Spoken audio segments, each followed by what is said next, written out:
Welcome to By Seat and By Saddle, Seeing North America by Car and by Motorcycle. After our retirement in 2011, my wife Sue and I made a number of road trips around North America, taking pictures of what we saw and recording what we did. Thinking our experiences might be useful to others planning similar road trips, we decided to preserve and share our travel diaries. This is part 2 of a travel diary we made of a trip we took in March and April of 2014. We traveled south and west quickly, eager to focus our time on whatever awaited us in Texas, New Mexico, and Arizona. After exploring these most interesting wild western states, we turned around and made our way east as far as Alabama, where we turned north and headed home. We have again repeated our list of all the things we saw on this trip to help you decide what highlights might interest you. Part 1 ended with our visit to the White Sands Missile Range in New Mexico. So come on and continue this trip with us. We will again take you along with words and photographs. It's always a pleasure to share them with you. Remember, you can stop the video at any time for a closer look at any photograph. Finishing our visit to the Missile Museum, we hopped in the car and drove north a bit to White Sands National Monument, now called White Sands National Park. The park is actually completely surrounded by the White Sands Missile Range and contains almost half of a gigantic region of snow-white gypsum sand dunes.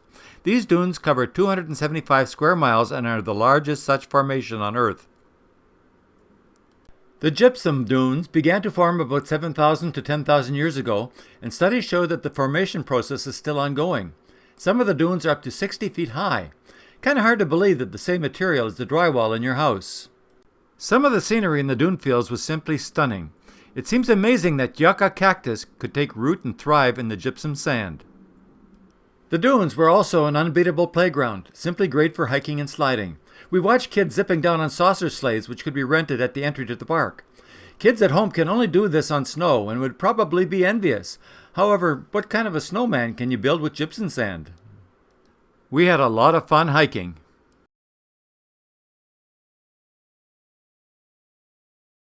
And eventually broke down and tried sliding too. Really great fun.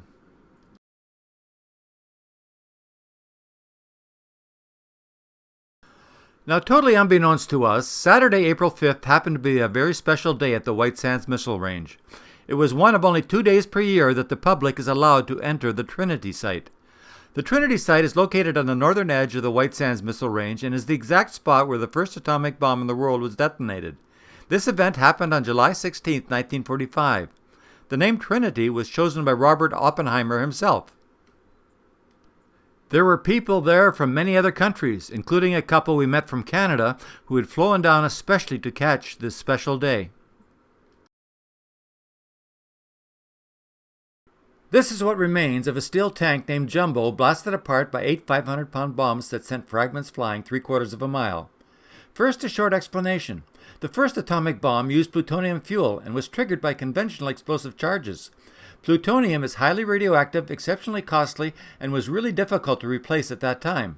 Therefore, it was decided to try igniting the bomb inside Jumbo so that if the test failed, the plutonium would not be lost. Jumbo was 12 feet in diameter and 25 feet long with steel walls 15 inches thick.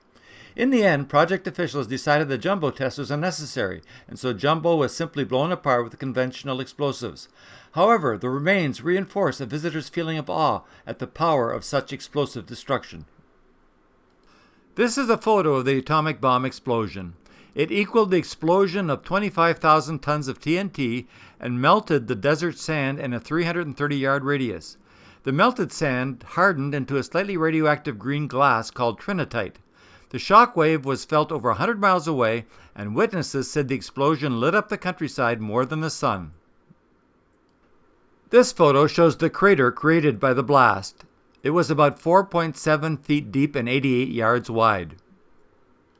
Although most of the trinitite was removed by the U.S. military after the test, pieces can still be picked up off the ground everywhere in the blast site.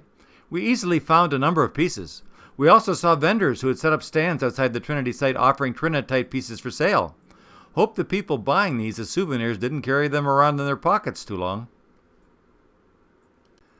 On-site Geiger counters were available nearby to check the radioactivity of the trinitite fragments.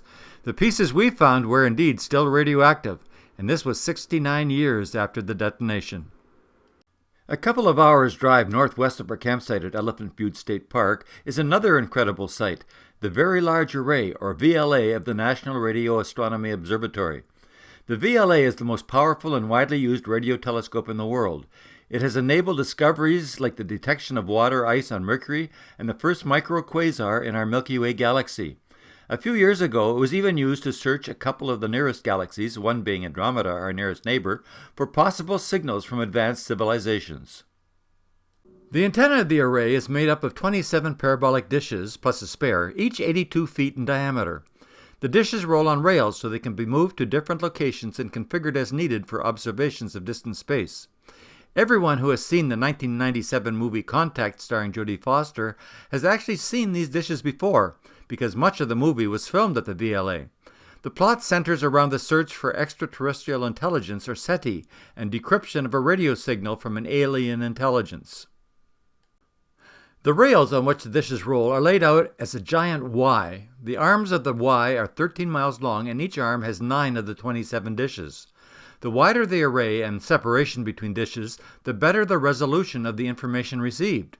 Consequently, there have been plans to increase the size to cover much of New Mexico, and now the latest plans are to extend that increase across all of North America.